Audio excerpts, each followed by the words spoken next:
오늘은 성도의 언어 생활에 대해서 말씀을 나눌 겁니다. 여러분들 골로새서 4장 6절 말씀을 전부 다 펴보시죠. 너희 말을 항상 은혜 가운데서 소금으로 맛을 낸과 같이 하라. 여러분들 요즘에 세상의 책들 보면 대화의 기술을 가르치는 책들이 많이 나와요. 가장 많이 팔리는 책 중에 하나가 상대방 설득하는 법. 얼마나 참 유용합니까, 그죠? 그리고 대화를 이끄는 법.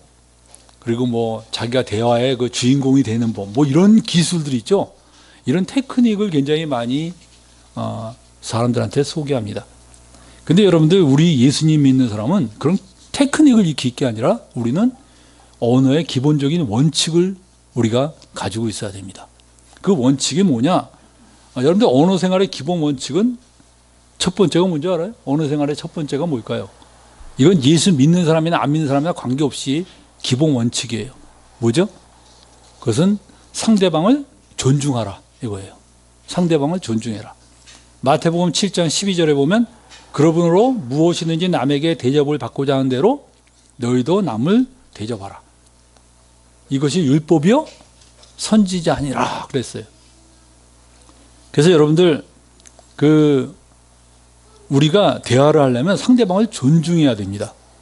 근데 이 존중이 얼마나 중요한지 모르는데, 당연하죠. 그러는데 상대방 설득할 때 첫 번째 원칙이 존중이에요. 우리가 상대방하고 토론하면서 싸우죠. 왜 싸움 나는지 알아요? 싸움 나는 이유가 진리에 대한 토론일까요? 감정 싸움일까요? 대부분 보면 싸움 나면요, 처음에는 뭐를 토론하다가 나중에는 내가 당신이야 이러면서 말꼬리 갖고 싸우기 시작하죠. 그죠? 그리고 나중에 감정 싸움하고 자존심 싸움하고 막 그래요. 그런데 그게 왜 그러냐면 상대방 존중하지 않기 때문에 그렇습니다. 상대방을 존중해야지 상대방도 내 말을 들을 여유가 생겨요. 아니, 내 말을 들을 여유가 생겨야지 설득을 할 거 아니에요. 귀를 딱 막아버리고 말하는데 무슨 설득이 됩니까? 그래서 싸움밖에 안 됩니다.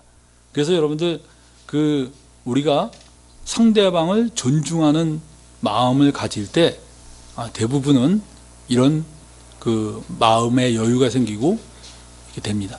대화가 됩니다. 그래서 대화의 기본 원칙은 상대방을 존중하라요. 두 번째는 자기 잘못을 인정하라. 어떤 사람은 자기 잘못을 절대 인정 안 하는 사람이 있습니다. 근데 여러분들, 상대방 설득하는 아주 중요한 테크닉 중에 하나가 자기 잘못 인정하는 거예요. 여러분들, 상원 비스가 퍼디낸드 이 와렌이라는 사람이 그림을 그리는 사람인데, 이 사람은 아주 굉장히 까다롭고 신경질적인 어떤 미술품 구매자와 이런 대화를 오간 것을 소개를 했습니다. 근데 이 사람이 어떤 미술 편집자가 아주 빠르게 제작을 해달라고 해서 아주 이 사람이 굉장히 열심히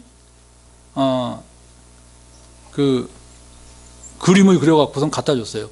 미술품 감독인데, 미술품 감독이 요청을 했는데, 근데 이 감독은 항상 사소한 실수를 이렇게 지적해내는 것을 아주 큰 자부심을 갖는 사람입니다.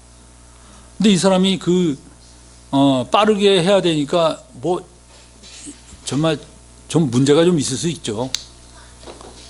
근데 이걸 납품했더니 아니나 다를까 즉시 사무실로 출두하라는 이 요청이 왔어요. 그래서 이 사람이 무슨 일일까?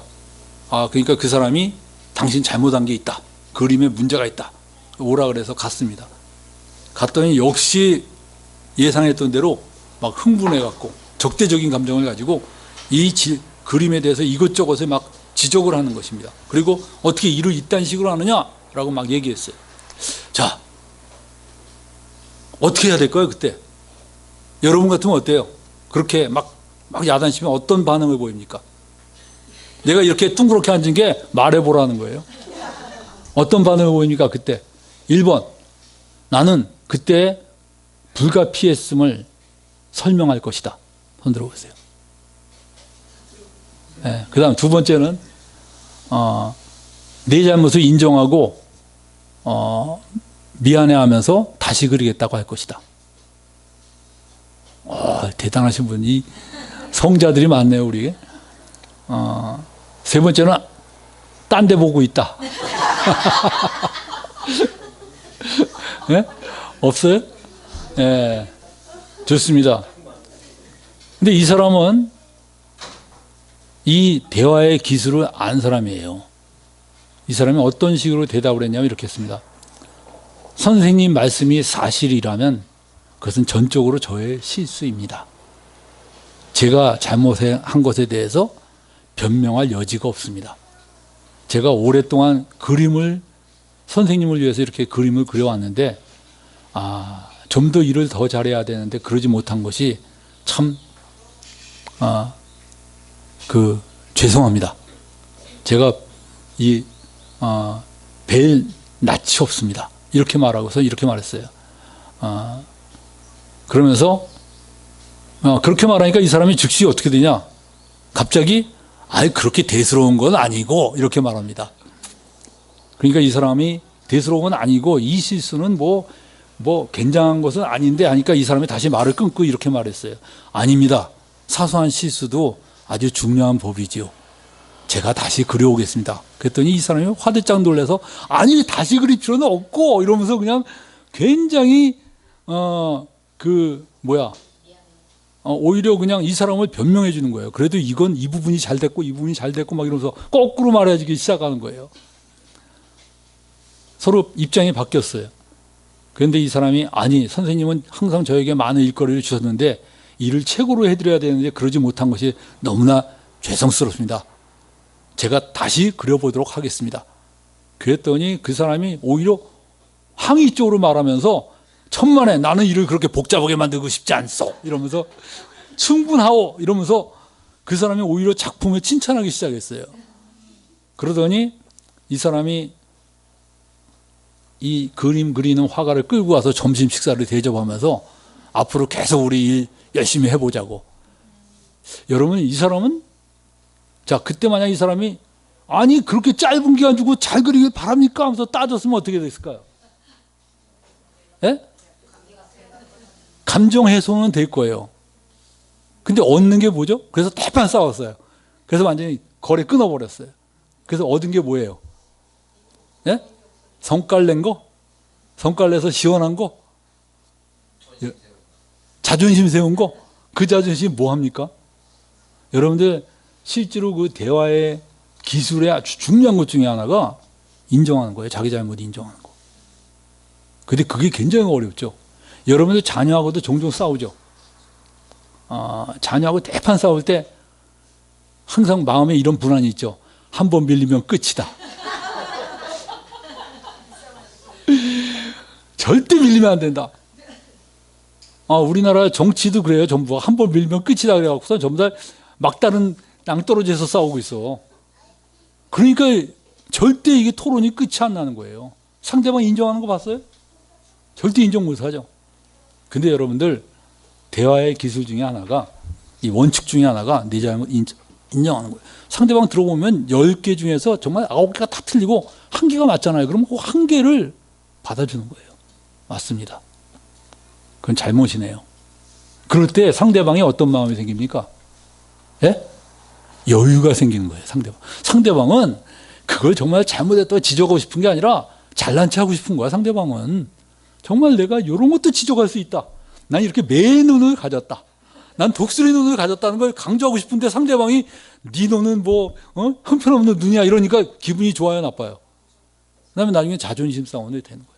자녀들하고의 대화도 마찬가지입니다. 자녀들하고 대화할 때도 맨날 내가 옳다, 넌 틀렸다. 그러면 안 됩니다. 자녀들이 말한 거 잘 들어봐요. 그래도 맞은 게 있어요, 없어요? 아무리 다 틀렸습니까? 아니잖아요. 네 말이 옳다. 그 부분은 참 미안하구나. 이렇게 말할 때 자녀도 아버지 말, 어머니 말을 들을 여유가 생기는 거예요. 그래서 여러분들 우리가 상대방을 존중하고 사과할 줄 아는 그런 사람이 이 대화의 기본 원칙입니다. 그런데 우리 예수님이 믿는 사람은 이거보다 한 가지가 더 플러스가 돼야 돼요. 뭘까요? 뭐가 더 플러스가 돼야 되죠? 이게 일반적으로 그런 뭐라 그러죠? 상대방을 존중하라. 방금은 상대방을 존중하라는 그 속에 들은 거고, 제가 지금 헷갈렸어요. 두 번째 언어의 원칙 중에 하나는 뭐냐면 진실하라입니다. 진실하라. 이 언어가 여러분들이 거짓말하기 시작하면 어떻게 돼요? 신용이 떨어집니다. 그래서 여러분들 에베소서 4장 15절에 이런 말씀이 있습니다. 오직 사랑 안에서 참된 것을 하여. 쫓아서 말해보세요. 시작. 오직 사랑 안에서 참된 것을. 여기서 우리나라 번역은 참된 것을 하여라고 번역했는데, 그 참된 것을 하여라는 것이 그 헬라어 알레디온테스라는 말인데, 이 말은 갈라디아서 4장 16절에 이렇게 번역됐습니다. 내가 너에게 참된 말을 함으로 원수가 되었느냐. 그때 참된 말이라고 번역이 됐어요. 그래서 사랑 안에서 참된 것을 하라. 이 말은 사랑 안에서 참된 것을 말하라 이거예요. 진실되게 말하라는 거예요. 그래서 우리 예수님 믿는 사람들은 이 진실하게 말해야 됩니다. 근데 오늘날 여러분들이 듣고 있는 모든 매체들은 거짓말을 하는 것을 학습시키고 있어요. 정치인이고 재벌이고 사업하는 사람이고 전부 거짓말을 학습시키고 있습니다. 그러니까 우리가 계속 그걸 들으니까 어떻게 돼요? 저런 식으로 빠져나가는구나. 그런 진실함을 자꾸 잃어버리기 시작해요. 여러분들, 우리는 예수님 믿는 사람은 거짓말하면 안 됩니다. 근데 이게 문화가 되면 큰일 나요. 인도의 문화가 굉장히 거짓말 문화가 아주 거기는 일상적이라고 그럽니다. 그러니까 목사들도 천연덕스럽게 거짓말을 한대요. 그런 적, 우리는 그런 거 안 합니다. 그래 놓고 그 다음날 천연덕스럽게 또 한 걸 말하고선 들켰는데도 아무런 문제를 안 삼고 그게 뭐가 문제냐는 식으로. 그러니까 이 선교사들이 인도에 가면요 환장합니다. 그냥 처음에는 너무너무 거짓말을 그냥 밥 먹듯이 하니까. 근데 그 문화가 교회에 들어오면 안 되죠. 예수님 믿고 거듭나면요 참된 것을 말해야 돼요. 거짓말하면 안 됩니다. 그래서 여러분들, 우리 예수님 믿는 사람들 언어가 아주 진실된, 진실돼야 됩니다. 근데 여러분들 여기서 이런 고민이 생겨요. 진실돼야 되죠. 그래서 그러면 이 꼭 해가 안 되는 거짓말도 하면 안 됩니까? 크리스찬들은요 해가 안 되는 거짓말도 가급적이면 안 하는 게 좋아요. 해가 안 되는 거짓말도 자꾸 해버릇하면요 점점 거짓말이 늘어갑니다. 근데 사랑 안에서 참된 것을 하라 그랬어요. 여기 유대인이 우리 집에 숨었어요. 독일 분이 와서 그래요. 이 집에 유대인이 숨었어 라고 말해요. 그럼 뭐라 그래야 될까요? 참된 말을 하라. 근데 뭐라 그랬어요 여기서? 어디 안에서 참된 말을 하라? 사랑 안에서 참된 말을 하라 그랬죠? 기가 막힌 거예요. 그러니까 하나님 말씀이 얼마나 놀라워요. 사랑 안에서 참된 말을 해라. 사랑 안에서 참된 말을 해야 되죠. 제가 옛날에 학교에서 근무할 때 그 학생들이 그 당시에 단발머리, 여학생들 단발머리, 남학생들 빡빡 깎을 그 시기에 이 머리 길게 해달라고 학생들이 들고 일어났어요. 그때 이제 선생님들이 막 그거 가지고 토론하고 그럴 때 어느 선생님이 이 학교 애들은 그냥 우리가 그냥 밀고 나가면 쫓아오게 돼 있어요. 그런 식으로 말했어요. 그랬더니 어느 선생이 그걸 교실에 가서 말한 거야. 어느 선생이 우리 학교 애들은 뭐 그냥 밀고 나가면 그대로 다 쫓아오게 돼 있다 그런다. 그러니까 애들이 뒤집어진 거야 또. 그래갖고 막 그 선생님이 뭐가 되겠어요? 그 말하는 선생님이. 그래서 내가 가서 그 선생님한테 그랬어요. 그걸 왜 애들한테 얘기하냐? 그랬더니 이 선생님이 이런 말합니다. 안 한 걸 말했습니까? 어떻게 생각해요, 여러분들? 그 사람 진실하게 느껴져요? 맹꽁이로 느껴집니까? 예? 이중인격자가 아니죠. 정말 항상 진실을 말하는 사람이죠. 근데 여러분들, 여기 뭐라 그랬어요? 사랑 안에서 참된 것을 말하라. 사랑 안에서 참된 것을 말해야 됩니다. 그래서 여러분들 예수 안 믿는 사람들도 정말 이 두 가지 원칙을 지켜야 돼요. 상대방을 존중하고 참된 것을 말하고 말에 진실이 있어야 되고. 그죠? 근데 예수 믿는 사람은 여기에 하나가 더 들어가야 됩니다. 이건 예수 안 믿는 사람은 흉내를 못 내는 거예요. 뭐가 들어가야 됩니까? 예? 뭐요? 오늘 외웠잖아요, 여러분이. 뭐라고요? 너희 말을 벌써 잊어버렸죠. 벌써 잊어버렸죠. 너희 말을 항상 은혜 가운데서 소금으로 맛을 낸과 같이. 우리 한번 이 구절을 한번 볼까요? 다시 한번 읽어보세요. 시작. 너희 말을 항상 은혜 가운데서 소금으로 맛을 낸과 같이 알아. 그래야면 각 사람에게 마땅히 대답할 것을 알리라. 여러분들 이거 자 NIV 큰 소리로. Let your conversation be always full of grace, seasoned with salt, so that you may know how to answer everyone. 여기 뭐라 그랬어요? 너의 컨버세이션을 어떻게 하라고요? Full of grace. 은혜가 충만하게 그렇게 말하라는 거예요. 이거는 예수 안 믿는 사람들이 흉내낼 수가 없어요. 은혜가 충만하게. 그래서 여러분들 은혜가 충만한 게 뭐냐? 이 덕을 세우는 말들이죠. 그래서 에베소서 4장 29절에 무릇 더러운 말은 너희 입 밖에도 내지 말고 오직 덕을 세우는 데 소용되는 대로 선한 말을 하여 듣는 자들에게 은혜를 끼치게 하라. 덕을 세우는 말을 해주는 거예요. 그래서 어떤 사람들이 보면 너무 메말라 있어요. 은혜가 안 돼. 말은 다 옳은데 은혜가 안 돼요. 그래서 여러분들 우리가 은혜가 되는 그 언어 생활을 하라는 거예요. 이걸 어디서 배웁니까? 은혜가 되는 말을 어디서 배워요? 예? 어디서 배워요? 어디서 배워요? 은혜가 되는 말을. 이거 여러분들 세상에서 못 배워요. 교회에서 배워야 됩니다. 근데 교회에서 그 은혜가 되는 말을 하는 사람이 있어야지 배우지. 전부 모이면 그냥 싸우자고 달려들면 이게 은혜가 어디서 배웁니까 이걸? 우리 그래서 교회 형제자매들이 은혜가 되는 말을 하는 것을 훈련하고 연습하고 사람들이 여기 오면 언어가 바뀌어야 돼요. 그래서 여러분들 은혜가 되는 말, 은혜가 충만한 말들을 하는 것들을 우리가 할 수 있도록 하려면 내 속에 뭐가 있어야 돼요? 내가 이 은혜가 없으면 은혜 되는 말이 안 나오죠. 그러니까 내가 하나님의 은혜 가운데서 기뻐하고 감사하고 고마워하는 그 마음이 있을 때 은혜의 말이 나오는 거예요. 그렇지 않으면 억지로 해도 바리새 스타일로 내가 은혜에 대는 말을 하는 수밖에 없죠.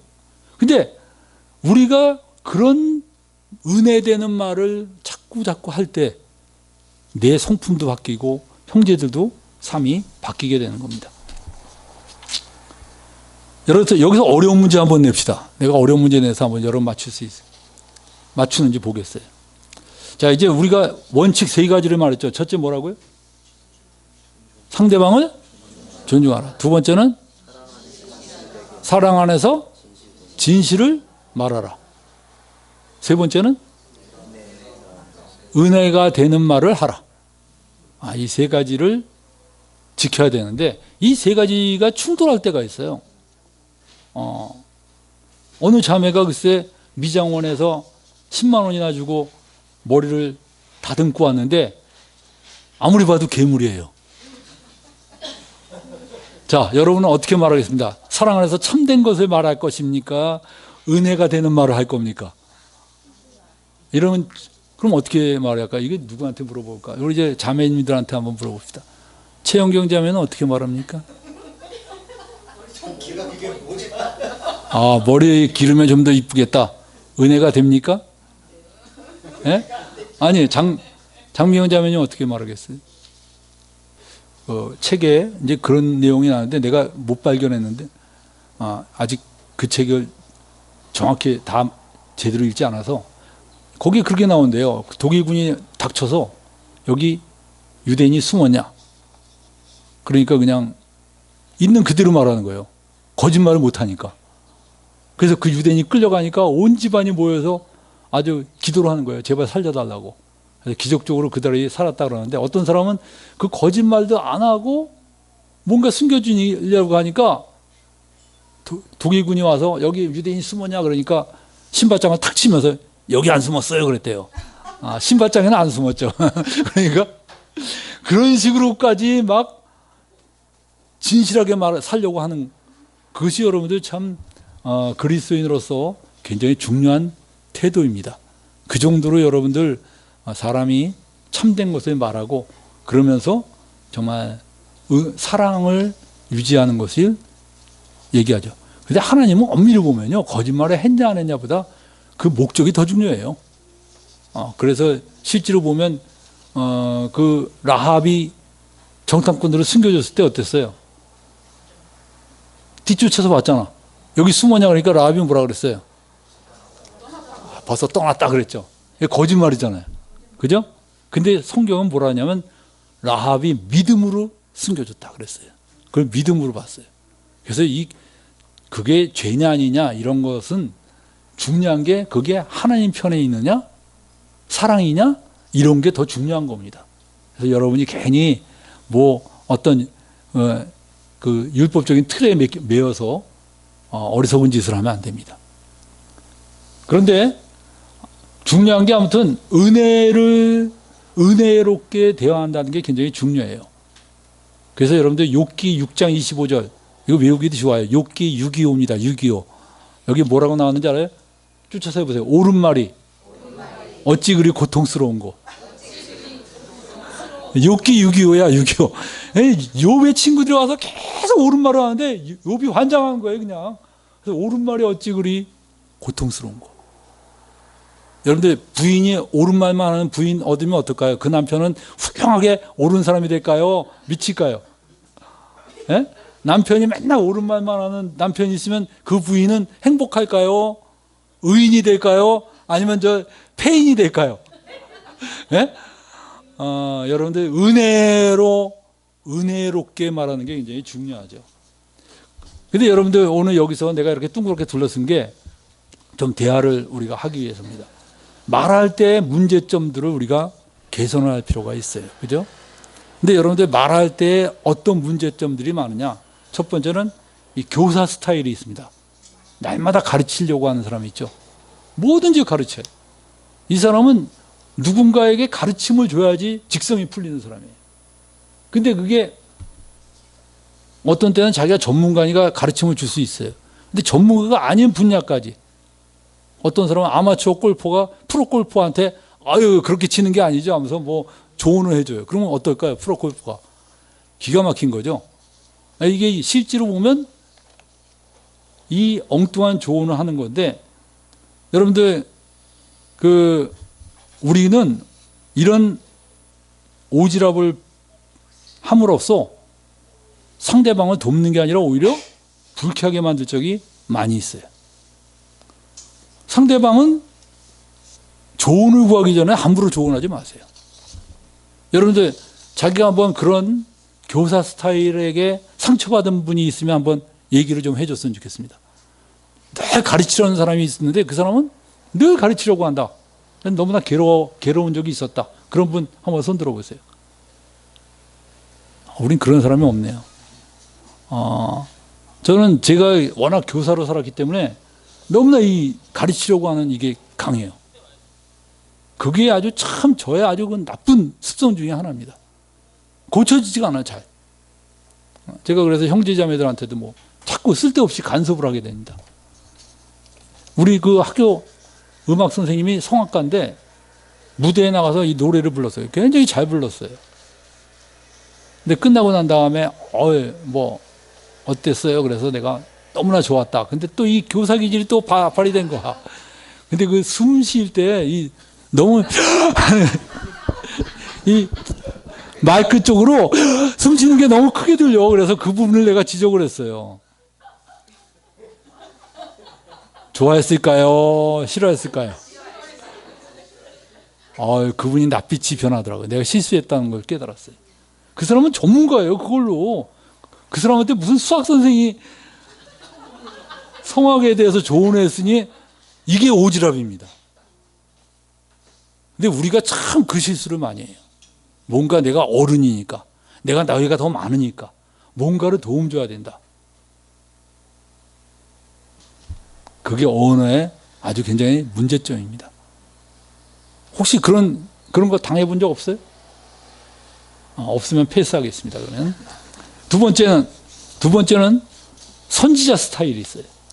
맨날 야단치는 거 있죠. 야단치는 스타일. 그러면 안 되죠. 그러면 되겠습니까?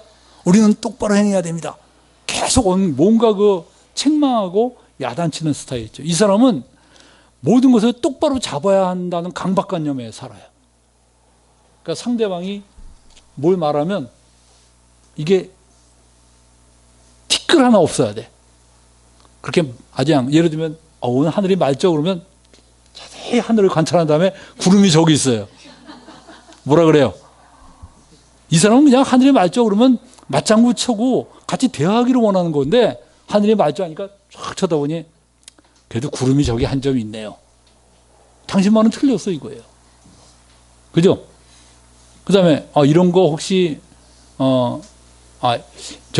이게 어디에 있을까요? 그러면 뭐라 그래요, 여러분들? 이게 어디 있을까요? 그러면 여러분은 뭐라고 대답합니까? 예? 예를 들면 어떤 사람이 물어봐요. 그 올림픽 우리나라 역도 선수 중에 금메달 딴 사람이 뭐 누구죠? 그러면 뭐라고 말해야 돼요? 기억이 안 나면 모르겠네요. 그러면 되는데 그걸 내가 어떻게 알아요? 그걸 내가 어떻게 알아요? 그런 언어 스타일이 있어요. 있어요, 없어요? 예? 항상. 부부간에도 그래. 부부간에도 뭘 물어보면 그걸 내가 어떻게 알아? 싸우자고 달려드는 거지, 한마디로. 너 어떻게 그렇게 벙청한 질문을 했냐, 이 뜻 아니에요. 그죠? 그 뜻이잖아, 그거. 그걸 내가 어떻게 알아라는 게 무슨 뜻이에요? 너 어떻게 그렇게 멍청한 질문을 하니? 내가 그걸 어떻게 알겠냐? 그거거든요. 이게 이 공격하는 스타일이고 야단치는 스타일이에요. 근데 상대방이 정말 잘못한 거 알 때는 오히려 위로를 해줘야 돼요. 옛날에 제가 교회에서 크리스마스 행사를 하는데 연극을 애들 다 해서 준비해서 하는데 한 애가 그 음악 틀어주는 애가 있어요. 그 타임에 음악이 나와야 되는데 안 나오는 거야, 음악이. 얘가 놓친 거예요. 이 연극이 그냥 그 음악이 안 나오니까 또 얼마나 이 분위기 깨집니까? 끝나고 난 뒤에 어떻게 써야 될까요, 제가? 제 스타일이 원래 그래요. 우리 동생도 비슷한 스타일인데 야단쳐서 정신 차리게 해야지 다음에 실수 안 할 거다. 그 생각으로 야단쳤어요. 그러니까 어떻게 됐냐? 그러니까 결론이 어떻게 되냐? 그 아이가 교회를 안 나와요. 그 다음부터. 걔 나오게 하려고 몇 개월 만에 다시 나왔어요. 걔가 교회를. 바보짓을 한 겁니다, 내가. 걔도 그건 안 두는 것이 너무나 실수라는 거 알고 식은땀 흘리고 있는 애를 야단치면 안 되죠. 괜찮아, 그럴 수도 있지 뭐. 그러면 애가 그 다음에 계속 실수할까요? 그 다음서부터? 아니죠. 그 말을 못 하는 거예요. 세 번째는 나발 스타일이 있어요. 나발 스타일. 다윗이 여러분들 나발에게 가서 그 종을 보내갖고 우리 데리고 있는 사람이 한 600명 되는데 좀 먹을 거 좀 달라 요청을 했어요. 여러분들 그 정도 요청은 충분히 가능한 게 다윗이 정말 아무 개가 아니고 그 이스라엘에 정말 한 번 그 골리앗으로부터 블레셋한테 점령당할 때 뻔한데 살린 사람 아닙니까? 구국 영웅이에요. 그리고 비록 사울에게 쫓기고 있지만 그 나발에게서 어떤 나발의 재산도 탈취하지 않았어요. 도와줄 수 있어요, 나발이. 도와달라고 그랬더니 나발이 뭐라 그랬는지 알아요? 야, 다윗이 누구냐 도대체? 이러면서 이세 아들이 누구며 다윗이 누구며 이세 아들이 누구냐? 요즘에 주인에게서 억지로 떠나는 종이 많도다. 그래서 무시해버렸어요, 완전히. 그러면서 내가 어찌 내 떡과 물과 내 양털 깎는 자를 위하여 잡은 고기를 가져다가 어디서 왔는지 알지도 못하는 자에게 주겠느냐. 이 다윗이 완전히 무시당했죠. 이렇게 함부로 말하는 사람들이 있어요. 이렇게 함부로 말하는 사람들. 이 함부로 말하는 사람들은 어떻게 해야 됩니까? 다윗이 이것을 굉장히 화를 냈어요. 그래서 정말 손 좀 보겠다고 다윗이 400명을 끌고 올라갔습니다. 근데 마침 그 나발의 아내가 굉장히 지혜로운 여자였어요. 그 여자가 급히 먹을 걸 잔뜩 준비해서 다윗에게 나가갖고선 무릎 꿇고 자기 남편의 이름이 뭡니까? 나발 아닙니까? 나발의 뜻이 어리석은 자라는 뜻이래요. 내 남편 이름이 나발 아닙니까? 그러면서 남편 역정을 든 게 아니라 그때 남편을 변호하고 우리 남편이 그래도 착한 사람이고 뭐 이러면요 안 먹힙니다. 그거 대화에 테크닉이 없는 사람이에요. 그거. 자기 남편이 나발이다. 그러니까 그냥 그 부분에 대해서 분명하게 말하니까 다윗이 화를 누그러뜨리고 나발에게 속한 사람은 다 죽이려고 그랬거든요. 이 여자가 살린 거예요. 자기 남편이고 뭐고 다 살린 거야. 이것이 여러분들 그 나발 스타일인데 잠언 12장 18절에 보면 칼로 찌른같이 함부로 말하는 자가 있거냐 지혜로운 자의 혀는 양약과 같으니라 그랬어요. 그래서 이렇게 남을 찌르듯이 막 말하는 사람이 있죠. 고쳐야 됩니다. 예를 들면 우리가 뭐 그런 식으로 어떤 사람이 막 말하면 막 자랑을 해요. 그러면 뭐라 그래요? 예? 여러분 자랑하는 것도 들어줄 줄 알아야 돼요. 그게 은혜입니다. 그게 은혜예요. 자랑하는 것은 여러분들 그만큼 그 사람이 뭔가 인정받고 싶어서 하는 건데 자랑하는 사람 앞에서 잘난 체 하네? 그럼 어떻게 하겠어요? 그 말 하나가 제가 수학여행 가는데요. 우리 반 여학생이 정말 한 달을 준비했어. 춤추는 걸. 그래서 둘이서 그냥 드디어 수학여행 때 무대에서 막 춤을 추는데 그 앞에서 보던 애가 한마디 딱 했어요. 지랄하네. 이렇게 말했어요. 얘가 춤추다가 말고요. 몸이 굳었어요. 끝나고 났는데 그래도 춤 억지로 췄어. 그날 밤에 난리가 났어요. 그 여학생이 술을 어찌나 잔뜩 먹었는지 술 먹고 나서 술주정을 하는데 아니 수학여행 갔는데 내가 그때 학생 부장이었거든요. 앞에 나가서 다 나오라 이놈들 다 나오라는 거야. 그냥 고래고래 소리 지르면서 야 내가 그렇게 못 췄냐 막 이러면서 너무 잘 췄거든 걔.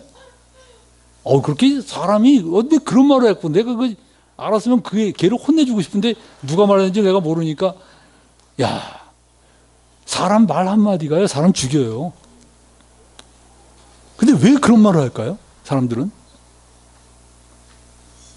그게 상대방에게 어떤 영향을 끼칠지에 대해서 생각 안 하고 말하는 거예요. 그게 여러분들 바로 은혜가 없는 거예요. 우리 예수님 믿는 사람들 은혜가 있어야 되는데 은혜가 없어. 은혜가 그러니까 터진 입이라고 다 말하는 거야 그냥. 하고 싶은 말을 다 말하는 거야. 그러면 되겠어요? 안 되죠. 그 다음에 중언부언 스타일이 있습니다. 이건 오늘 시간이 많아서 내가 다 이거 원래는 나누기로 했는데 나누려니까 오늘 2시 넘어가겠네. 중언부언 스타일은 뭐냐면 그 계속 말을 이렇게 장황하게 늘어놓는 스타일이죠. 대화에서. 이런 스타일이 있어요. 어떤 과일을 좋아하십니까? 말하면 A는 이렇게 말합니다. 사과입니다. 그 옆에 사람 감입니다. 세 번째 사람 중언부언하는 사람이 드디어 나타났어요. 어떤 과일을 좋아하십니까? 그러면 뭐라고 말하죠? 제가요 우리 할아버지가 옛날에 과수원을 했는데 할아버지서부터 이제 나오기 시작해요. 그리고 우리 아버지가 또 그 다음에 뭐고? 아니 무슨 과일 좋아했냐고 물어봤는데 지금 갑자기 그냥 할아버지 대서부터 그 과일의 역사를 쭉 말하고 있는 겁니다. 그게 여러분들 장황한 거죠. 근데 그 대화 스타일을 가진 사람도 못 고칩니다. 굉장히 어려워요. 그거 고치기가. 그리고 같은 말을 한 3번 정도 반복해야지 직성이 풀려요. 그죠? 그런 사람이 있어요, 없어요? 예?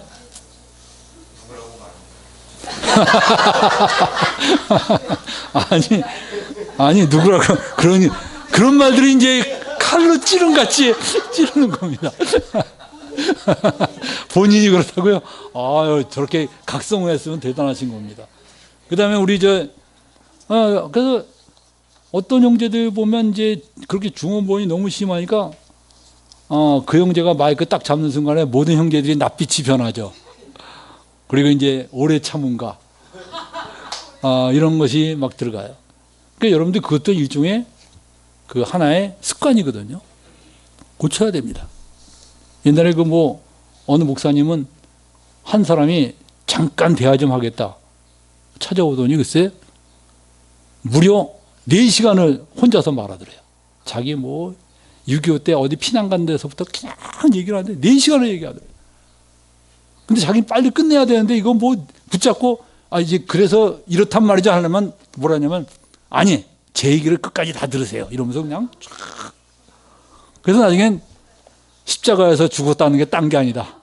나는 주님과 함께 죽었다 이러면서 그냥 들었대. 4시간을 4시간에 말하더니요 이렇게 말하더래요. 끝나고 나니까 오늘은 잠깐이나마 요 정도 말하고 다음 기회에 이러면서 일어나더래요.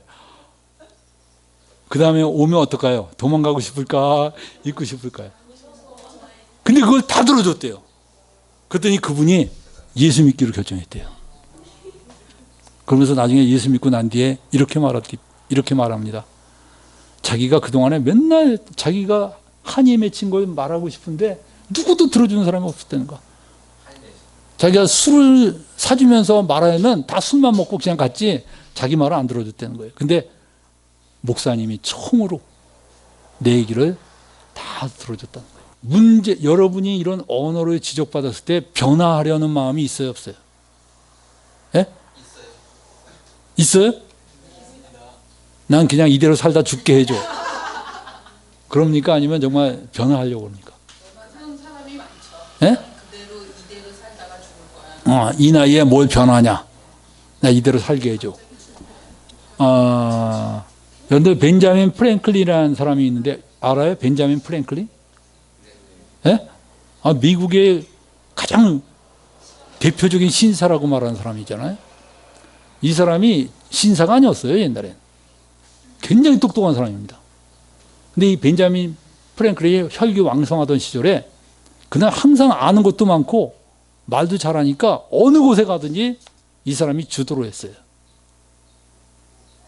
그런데 한 번은 어느 모임에 가서 이 사람이 또 무슨 대화만 나오면 그 주제 알죠? 요즘에 우리들이 그래요. 지금 하도 유튜브를 많이 보니까 이 사람들이 별의별 잡다한 걸 많이 알아갖고 무슨 얘기만 하면 그거 나 봤어 이러면서 그냥 나 하거든요. 벤자민이 그랬어요. 그때 한 번은 대화하는 중인데 나이 든 사람이 벤자민을 끌고 나갔어요. 잠깐 나 좀 보지 그러면서 끌고 나갔어요. 그러면서 이 퀘이커 교도인 크리스찬이었는데 이런 말을 했습니다. 자네에게는 이제 희망이 없네. 충격을 받았어요. 지금까지 자기는 모든 사람에게 유익을 끼치고 있다고 생각했는데 자네에게는 이제 희망이 없네. 자네 의견 속에는 자네와 의견을 달리하는 모든 사람에 대한 반발로 꽉 차 있네. 늘 자기 의견이 옳고 누가 말하면 거기에 반박하고 그리고 그 의견이 너무나 도도하게 보이기 때문에 아무도 당신과 토론하려고 들지 않네. 자네 친구들은 자네가 없을 때 비로소 즐길 수 있네. 자네가 없어야지 이 모임에 활기가 넘치고 기쁨이 있다는 거야. 아무도 자네에게 가까워지도록 노력하기를 꺼려하는데 그 이유는 노력의 결과는 결국 불평과 고용만 가져다 주기 때문일세. 이렇게 됨으로써 자네는 자네가 갖고 있는 극히 적은 지식 외에는 더 이상 얻을 게 없을 것이에요. 자기 지식만 맨날 말하니까 남이 말하는 걸 들을 생각 안 하니까. 벤자민 프랭클린이 이걸 듣고 어땠을까요? 예, 만약에 충격받고 아유 당신이 몰라서 그래요. 제가 얼마나 많은 사람에게 유익을 끼치고 있는지 아십니까? 여기 있는 사람 다 날 좋아할 거예요. 그렇게 말했다면 어떻게 됐을까요? 벤자민 프랭클린은 아무것도 아닌 사람 됐을 거예요. 벤자민 프랭클린이 이 말을 듣고요. 며칠 동안을 집에서 안 나오고 두무무출했어요. 너무너무나 충격을 받았기 때문에. 그리고 그 집에서 나왔을 때는 다른 벤자민 프랭클린이 나왔어요. 그래서 그 사람이 건방지고 완고한 생활 태도를 버렸습니다. 그래서 미국 최고의 신사가 되었다고 그럽니다. 여러분들 자기가 고치려면 인간은 굉장히 고치기가 힘들어요. 여러분이 자아가 네 가지 자아가 있는데 하나는 공개적 자아가 있어요. 이건 뭐냐면 남도 알고 나도 아는 자아예요. 그죠? 내가 고집된 건 나도 알고 딴 사람도 다 알아. 두 번째는 맹목적 자아가 맹목적 자아가 있어요. 맹목적 자아는 뭐냐면 나는 모르고 딴 사람은 다 알아. 근데 나만 몰라. 나는 내가 참 주관이 뚜렷하다고 생각하는데 모든 사람이 저 고집탱이라고 말하고 있어요. 맹목적 자아예요. 근데 그 맹목적 자아를 누가 건드리면요 굉장히 화가 납니다. 그리고 고치고 싫어하고 너희들이 다 나를 오해한 거야 이렇게 생각을 합니다. 오늘 그 맹목적 자아 좀 여러분들 고쳐봅시다. 그죠? 그 다음에 세 번째는 은밀한 자아가 있어요. 은밀한 자아. 이건 딴 사람은 다 모르는데 나만 알아. 마지막에 뭐냐면 무의식적 자아가 있어요. 그거는 다 몰라요. 하나님만 아셔요. 무의식적 자아를 건드리신 분이 누구냐? 성경에 보면 욥이에요. 욥의 무의식적 자아 속에 자만이 있었는데 아무도 몰랐어요. 욥도 모르고 친구도 다 몰랐어요. 근데 하나님이 그거 끄집어내십니다. 야, 기가 막히죠. 그러니까 욥이 그 고난을 통해서 자기 안에 있는 그 무의식적 자아가 나오거든요. 그러면서 하나님을 판단하고 하나님에 대해서 자기가 불평하면서 자기 안에 있던 무의식적 자아가 나와요. 그걸 끄집어낸 다음에 비로소 욥이 회개하고 완전히 달라진 욥이 되잖아요. 여러분들 이렇게 우리가 달라져야 돼요. 그래서 여러분들 자 다시 한번 읽어봅시다. 골로새서 4장 6절 시작. 너희 말을 항상 은혜 가운데서 소금으로 마시고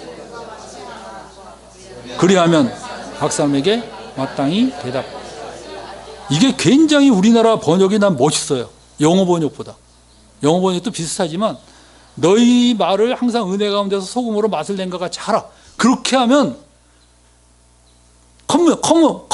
뭐라 그러지? 커뮤니케이션에 대해서 제대로 된 게 될 거라는 거예요. 목적을 제대로 갖고 있으면. 근데 이걸 표준세 번역은 이상하게 번역했어요. 여러분은 소금으로 맛을 낸 것 같이 은혜가 넘치게 말을 하십시오. 여러분을 묻는 얘기에 적절한 대답을 할 줄 알아야 합니다. 전부 그냥 해야 됩니다로 번역했는데 개역개정은 아주 제대로 번역한 것 같아요. 여러분이 소금으로 맛을 내는 것 같이 은혜가 넘치게 이렇게 말을 하면 어떻게 되냐? 여러분의 그 스피치가, 여러분의 컨버세이션이 아주 그 적절하게 이루어질 수 있다는 거예요. 그래서 목적을 가지세요. 잘난 체 하려고 말하지 마시고 뭐라고요? 은혜롭게. 장황하게 하려는 이유가 뭐예요? 은혜롭게 하려고 하기 위해서요? 아니면 내 말 들어주십시오예요? 아니죠. 목적을 바꾸라는 거예요. 은혜 가운데서 소금으로 맛을 낸 것 같이 그렇게 대화의 목적을 가지면 적절한 대답을 할 수 있게 될 거라는 거예요.